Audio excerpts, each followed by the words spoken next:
Hello everyone at Crypto News. Today is December 17th, 2025, and the top cryptocurrency news is as follows. From our ETFs, I want to let you know that BlackRock had no flows yesterday, so the day closed at negative $357 million, and on December 16th, volume was generally low. Moving on to Visa, I want to tell you that it is expanding USDC for US banks on the Solana blockchain. Payment processing giant Visa has launched USDC settlement services for some US-based financial institutions. Cross River Bank and Lend Bank are among the first banks to join, and all of this will happen on the Solana blockchain, with broader implementation expected in 2026. At this point, let's say that Visa has stated that it plans to use ARC for USDC settlements within its network and operate a network node. Moving on, we move on to Axelar, which is falling because Circle is buying out its developers. Circle said it has signed a deal to acquire the Interop Labs team, the main developer behind the Axelar network, so for that very reason the coin has fallen by 19% on the 7-day chart. Keep in mind that the network has not been left without developers, but Circle has taken some of the most important ones. Moving on to our coins, we move on to Ripple, which is expanding its own stablecoin and extending it to layer 2. Specifically, we will now find Ripple's stablecoin on Optimism, Base, Inken and Kraken's layer 2, Unichain, and many others in 2026, but for now it has put it there. Moving on, we move on to Solana, which has been hit by a massive industrial attack. According to Anatoly Yakovenko himself, the founder of Solana, the network is under attack by an industrial DDoS attack of 6 terabytes. And based on this number, it is true that this is one of the largest recorded attacks in the history of the internet, because such power in DDoS attacks, usually giants in Google, Cloudflare, Microsoft, GitHub, and other large organizations. However, now these attacks are also being carried out on blockchain networks, and nothing happens, as Mr. Anatoly Yakovenko himself says. If we look at third-party sources in recent days, because this attack took place yesterday, and there is a possibility that it is still ongoing, Solana does not seem to have been affected in terms of the number of transactions it has managed to process. We continue to have about 20% failed transactions, which I hope FireDancer will fully fix. However, the network does not seem to have been affected by this DDoS attack. Additionally, I heard that Sui was also DDoSed, but I haven't found any source for that. That's what I heard online, and it may not be true at all, which is usually the case. However, I've heard a lot of people say it. Now, moving on to our news, let me tell you that the Securities and Exchange Commission, SEC,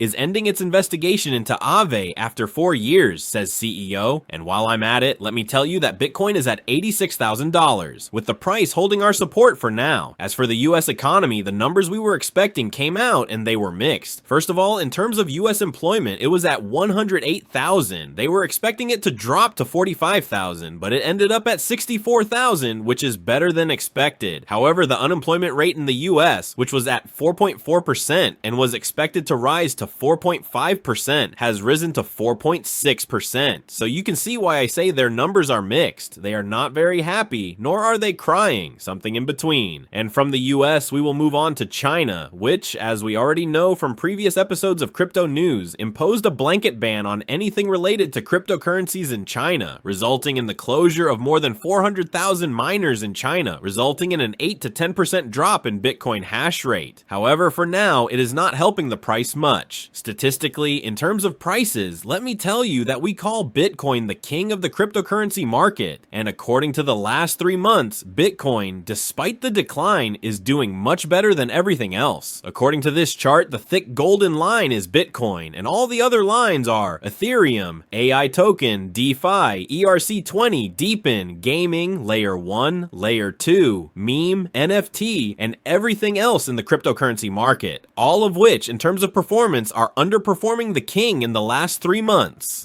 So not bad for Bitcoin, and on top of that, something else I noticed that might help the price in the coming days is the so-called global liquidity index, that is the money coming in and out of our market. While the price has been low in the last few days, it is constantly increasing, so it may later lead to a higher price for Bitcoin. Note that I have not made any mistakes in the chart. That wraps up the top news for crypto today, December 17th, 2025. I'd like to remind you that the content you just watched is created for educational purposes only and should not be considered as investment advice, but rather as investment opinion. Please subscribe to the channel, leave a like, and feel free to comment. Take care everyone, and have a good day.